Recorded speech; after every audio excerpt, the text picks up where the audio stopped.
ಹಾಸನ ಜಿಲ್ಲೆಯಲ್ಲಿ ತಗ್ಗದ ಮಳೆಯ ಅಬ್ಬರ ಜೋರಾಗಿದ್ದು, ಭಾರೀ ಮಳೆಗೆ ಸೇತುವೆ ಮುಳುಗಡೆಯಾಗಿ ಸುಮಾರು 15 ಗ್ರಾಮಗಳಿಗೆ ರಸ್ತೆ ಸಂಪರ್ಕ ಕಡಿತವಾಗಿರುವ ಘಟನೆ ಬೇಲೂರು ತಾಲೂಕಿನ ಬಿರಡಹಳ್ಳಿ ಗ್ರಾಮದಲ್ಲಿ ನಡೆದಿದೆ.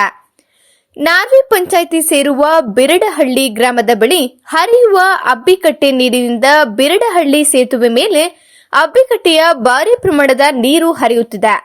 ಇದರಿಂದ ಬಿರಡಹಳ್ಳಿ, ನಾರ್ವೆ, ಸಕಲೇಶಪುರ, ಬೇಲೂರು ಸೇರಿದಂತೆ ಹಲವು ಗ್ರಾಮಗಳಿಗೆ ರಸ್ತೆ ಸಂಪರ್ಕ ಕಡಿತವಾಗಿದ್ದು, ಜನ, ಜಾನುವಾರು, ವಿದ್ಯಾರ್ಥಿಗಳು, ವಾಹನ ಸವಾರರು ಪರದಾಡುವಂತಾಗಿದೆ.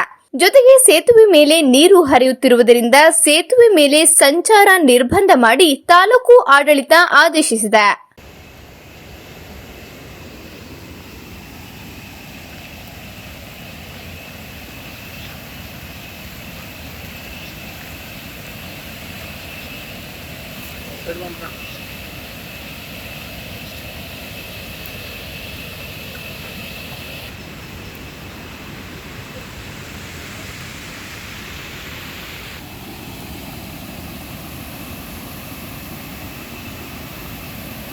ಸ್ಥಳೀಯ ಹಾಗೂ ನಿಖರ ಸುದ್ದಿಗಾಗಿ ಸಬ್ಸ್ಕ್ರೈಬ್ ಆಗಿ ಬೇಮಾ ವಿಜಯ ಡಿಜಿಟಲ್ ಯೂಟ್ಯೂಬ್ ಚಾನೆಲ್ ಹಾಗೂ ಪಕ್ಕದಲ್ಲಿ ಕಾಣುವ ಬೆಲ್ ಐಕಾನ್ ಕ್ಲಿಕ್ ಮಾಡಿ ಕ್ಷಣ ಕ್ಷಣದ ಅಪ್ಡೇಟ್ಗಳನ್ನು ಪಡೆದುಕೊಳ್ಳಿ.